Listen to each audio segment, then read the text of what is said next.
happened again. What is up, LobotomizeGang is the guy. You know, the guy who sucks people in dark alleys for sustenance.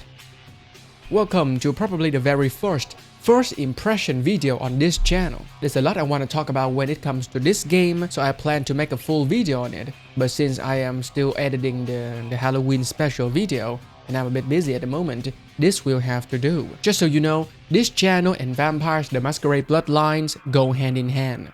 Not only because VtM is one of my most favorite video games ever made in the history of humankind, but also because the video that really kick-started this channel was about VtM 2 and how terrible it looked back then. You know, which has been improved.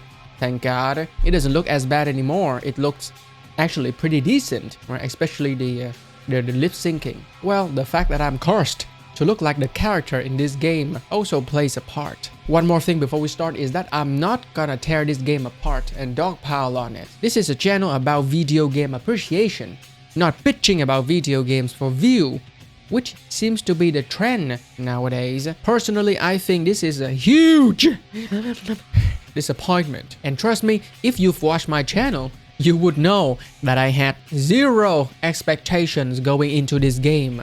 And still, I was disappointed. However, with that said, Bloodlines 2 is still very entertaining and I had a lot of fun with it. The fact that it's not the game that I wanted doesn't make it a bad game, you know? Well, it is a bad game if you try your best to nitpick apart every single minute detail to find something to complain about. But if you don't do that, then VtM 2 is a pretty entertaining game. Honestly, I was sold on it as soon as I found out that you can chase women down for their blood. Yeah, I'm not kidding. Chasing women is a core gameplay mechanic of this game. For the first time in my life, it is not only advised, but optimal to chase women into dark alleyways. But we'll get to that later. I am 6 hours in and so far, it has been a solid 7 out of 10 experience. This might change once I'm fed up with the boring repetitive quest design though. Right off the bat, the people who say that this game has boring gameplay are lying, okay? There's a lot you can do with the abilities in this game, especially the control spells. In this mission, I have to take down this woman quietly without breaking the masquerade. So, I mind control this cop and make him shoot her, completing the quest without breaking stealth or risking my life. I can also mind control the target I have to kill, then make him jump off a building. And this game, hands down, has the best implementation of telekinesis that I have ever seen in a first-person game. Look at how smooth this is, huh? Look at how satisfying it is to pick up weapons and throw them at enemies. You can also pick up guns and shoot them, which is also cool because of how good they sound.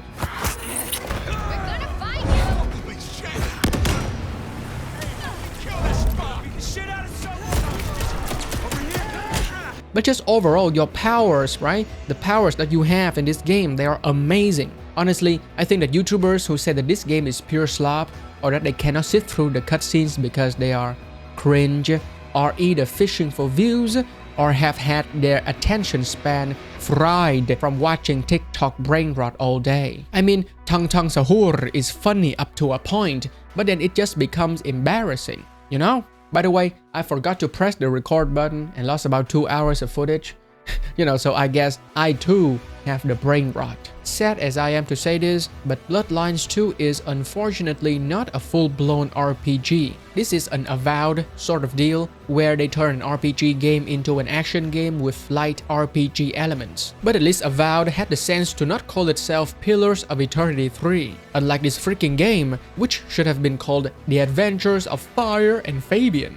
Speaking of fire, thank God that is not their real name. Your character is called the Nomad, and Fire is just a name they pick after looking at a poster on the wall. So, look on the bright side, it could have been worse.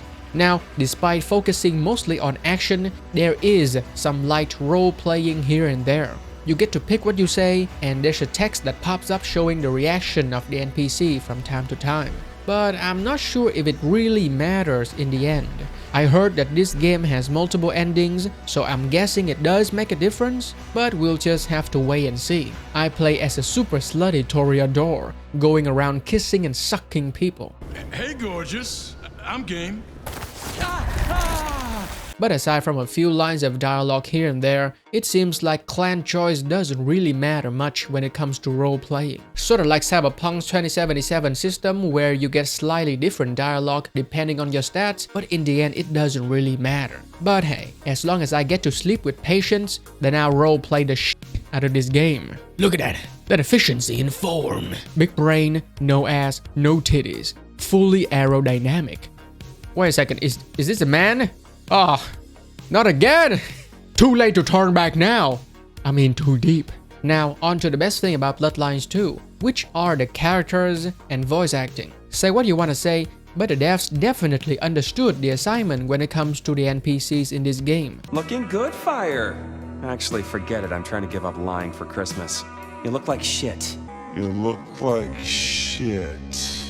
While not all of them are good or particularly well fleshed out, most of the NPCs you encounter are pretty interesting to talk to. Too bad they have pitifully little to say. Even the really cool characters like Nyx or Mrs. Thorne barely get utilized in this game. No two ways about it, the side characters only exist to give you repetitive side quests from time to time. Aside from 2 quests, I'm pretty sure I haven't voluntarily talked to Silky once since I started the game. And so far, I've had basically 1 full conversation with my girl Patience. At least the main NPCs are cool though, with Fabian and Lou being the highlights. They have the best writing and voice acting out of all of them. Quite extraordinary, the number of sins you can blame on mental health these days, but still.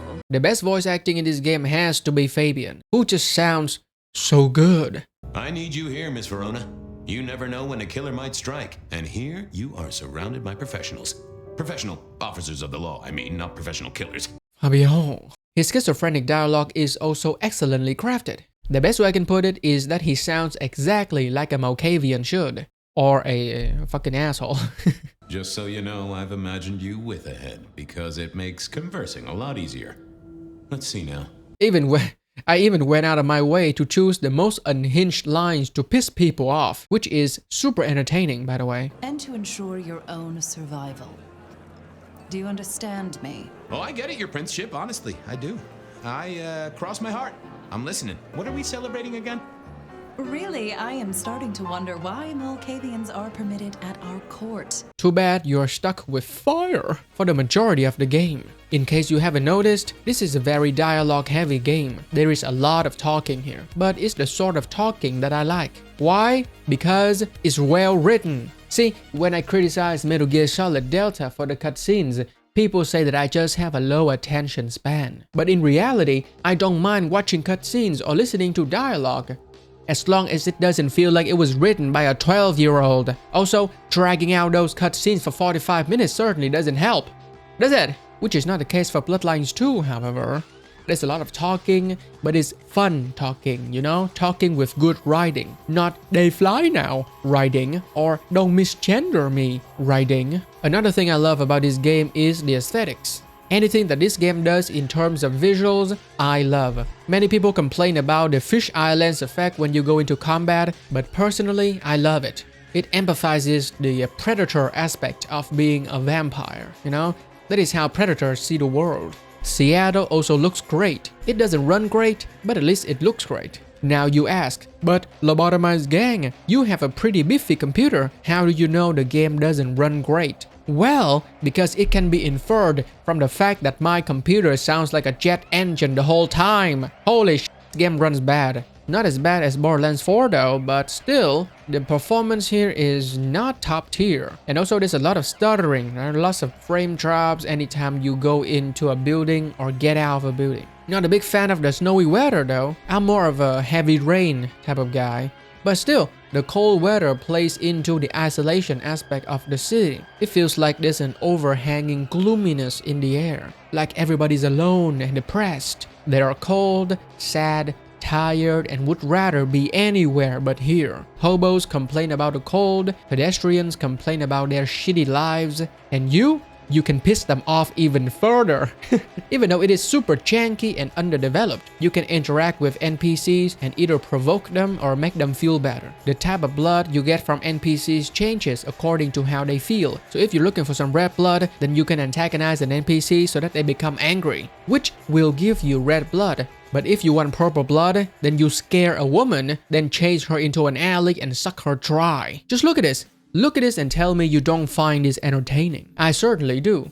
But then again, the stick up my ass has always been on the short side. Another thing I like about this game is the customization, for reasons totally unrelated to real life. Admittedly, not as much customization as I would have liked. But since this game was published by Paradox, I think they are going to add more clothes and more DLCs in the future. But for the time being, we work with what we have. And what we have here is pretty decent, in my opinion. You can make your guy look the way you want. You can make him look like a douchebag, a rich douchebag, a CEO douchebag. Oh, how can I forget? A chunky douchebag. Truly, the peak of video game aesthetics. By the way, I've seen some guy complaining about the clothing in this game, saying that they are designed with the male character in mind. Okay, pal, I know that fashion is subjective, but any man that dresses like this deserves to be executed. This is one stop short of that guy in Scary Movie.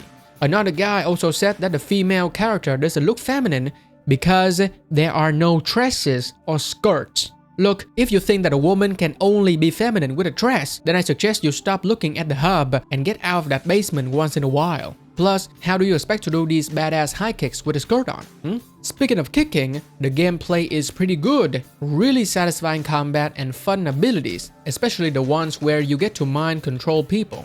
That's the highlight of this game, the control spells. I'll have to play a bit more to solidify my thoughts on the gameplay.